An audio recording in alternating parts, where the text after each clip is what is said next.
right, so as we were saying before, set yourself up for success. We live in a world where, like we said, Polo world is who you are and what you project is what people remember you by. Reputation in Polo is key. It might sound like, oh, well, you know, people aren't going to remember what I did 5 years ago. But trust me, I still will sit around a bonfire at an asado and somebody will bring up some story about someone I knew back in the day. And they're like, oh my gosh, didn't that person do this? And it's like, it could be the craziest thing. And you're like, how did they even remember that? And then all of a sudden, everybody at the asado is talking about it. And then that person, maybe they had a job lined up for, you know, a 12-goal, 8-goal something. And all of a sudden, they're not working because the sponsor found out. Stuff like that. It takes one moment to ruin your reputation and years to fix it. Some of the examples are beating your horse at the trailer, like we said, acting erratic, arguing with your groom helper, or arriving late, or arguing with your sponsor and teammates on the field is another point.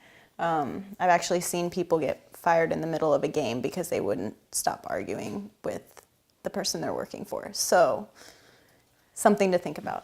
And I'm sure as you guys will find in life, the more successful you are, the more people want to find issues with you. People always want to talk, and you know, and so it's even, you know, you need to rise to the occasion and you know, keep showing everyone how great and professional and how much you want this, because it's a small world and people do want to sometimes talk poorly about people. So it's up to you to kind of show everyone, you know, what you're made of. Personal appearance. We've already touched on this a little bit, but as a player, same thing, reputation. What you wear out in public on a Tuesday to go grocery shopping and you run into a sponsor, who knows, they might talk to you, and if you're dressed nicely and you're clean, they're like, oh, hey, I've got a 12-goal next week. How about we hire you because you look sharp today? So you might be the best rider in the world, but if you don't present yourself nicely, nobody's going to take you seriously. Yeah. So. And that can be reflected also in what we talked about earlier about being prepared at the barn and showing up professionally at the field.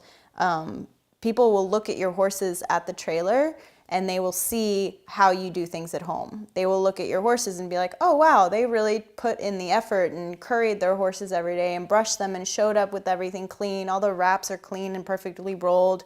The tack room looks great. That is going to be shown, and people are going to remember that if you show up like that every day. How your horses react to you as well at the trailer. People will see like, oh, that person, you can see two trailers. One person has horses pulling back, fighting, nervous when somebody walks around. They're scared whenever you go to put the tack on, things like that. And then the next trailer, they're all quiet and peaceful and happy to be there. And it's like, okay, well, what are these people doing differently? Those are things to think about, because if you're quiet at home and quiet on the field and quiet at the trailer, horses soak that in. And they reflect that as well, and people can see it. And you might have gotten the horse a week ago. I mean, I know I work for a guy that sells horses for a living, so he gets in everything, like you name it, and he gets it. But even if he just got that horse a week ago, he's not going to be able to tell everybody, oh, that's why that horse is skinny, because I've only had it for a week. I swear I'm feeding it.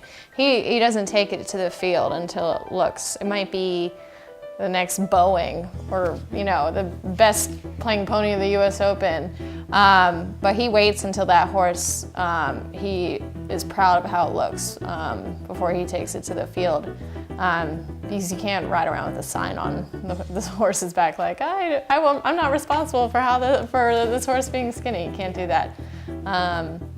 So yeah, so just, you know, and the USPA is cracking down on it. Umpires are now given the authority and actually are required to not allow skinny horses to play in tournaments.